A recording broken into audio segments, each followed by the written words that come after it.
നമ്മൾ സാധാരണ സിനിമകളിലൊക്കെ ഏറ്റവും അവസാന ഒരു ക്ലൈമാക്സ് സീനിൽ നമ്മുടെ നായകനോ അല്ലെങ്കിൽ നായികയോ ആശുപത്രിയിൽ കിടക്കുമ്പോഴത്തേക്കും അവരുടെ ലൈഫ് കാണിക്കുന്ന ഒരു മൊമെന്റ് ഉണ്ട് അല്ലേ? യെസ്, നമ്മുടെ അതിൻ്റെ ഒരു സ്ക്രീൻ ഇങ്ങനെ കാണിക്കും. ആ സ്ക്രീനിൽ ഒരു പച്ച ഗ്രാഫ് ഇങ്ങനെ പോകുന്നത് നമ്മളിങ്ങനെ കാണും. അതെ, നമ്മുടെ ECG graph. So ECG graph അതിനെ കുറിച്ചാണ് നമ്മൾ പറയാൻ പോകുന്നത്. നമുക്ക് എല്ലാവർക്കും അറിയാം, നമ്മുടെ +1 ടോപ്പിക്കിലെ ഏറ്റവും ഇമ്പോർട്ടൻ്റ് ആയിട്ടുള്ള ടോപ്പിക്കാണ് ECG എന്ന് പറയുന്നത്. സോ എന്താണ് അതിൻ്റെ ഫുൾ ഫോം? ആക്ച്വലി ഇലക്ട്രോകാർഡിയോഗ്രാഫ് എന്നാണ് ECG എന്നതിൻ്റെ ഫുൾ ഫോം. ഇലക്ട്രോകാർഡിയോഗ്രാം എന്ന് നമ്മൾ പറയാറുണ്ട്. Both are correct actually.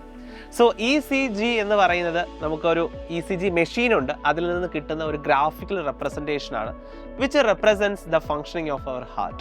നമ്മുടെ ഹൃദയം നന്നായിട്ടാണോ പ്രവർത്തിക്കുന്നത്, കൃത്യമായിട്ടാണോ പ്രവർത്തിക്കുന്നത് എന്ന് മനസ്സിലാക്കാനാണ് ECG ഗ്രാഫ് നമ്മൾ ഉപയോഗിക്കുന്നത്. അതിനകത്ത് 3 വേവുകളാണ് ഉള്ളത്. ഒന്നാമത്തെ വേവ് എന്ന് പറയുന്നത് നമ്മുടെ ഏറ്റവും ഇമ്പോർട്ടൻ്റ് ആയിട്ടുള്ള P വേവ്. അത് കഴിഞ്ഞൊരു വലിയ ഗ്രാഫിങ്ങിൽ കിടപ്പുണ്ട്, that is called QRS complex. ഏറ്റവും അവസാനം T വേവ്. നമ്മുടെ P വേവ് റെപ്രസെൻറ്റ് ചെയ്യുന്നത് that is depolarization of atria, അതായത് നമ്മുടെ ഏട്രിയൽ കോൺട്രാക്ഷൻ ആണ് അത്, അല്ലെങ്കിൽ ഏട്രിയൽ സിസ്റ്റോൾ എന്ന് നമുക്ക് വേണമെങ്കിൽ പറയാം.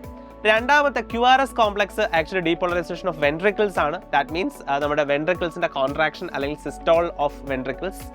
ഏറ്റവും അവസാനമുള്ള T വേവ് റെപ്രസെൻറ്റ് ചെയ്യുന്നത് വെൻട്രിക്കിൾസിൻ്റെ റിലാക്സേഷൻ, റീപോളറൈസേഷൻ എന്ന് നമുക്ക് പറയാം. ദാറ്റ് ഈസ് റിലാക്സ്ഡ് സ്റ്റേറ്റിലേക്ക് അവർ വരുന്നത്. ദാറ്റ് ഈസ് നമ്മുടെ എന്താ പറയുക, എല്ലാവരും ഏട്രിയയും അതുപോലെ തന്നെ വെൻട്രിക്കിൾസും ഏറ്റവും അവസാനം ഫ്രീ സ്റ്റേറ്റിലേക്ക് എത്തുന്നതിനെയാണ് നമ്മൾ ആക്ച്വലി T വേവിലൂടെ റെപ്രസെൻറ്റ് ചെയ്യുന്നത്.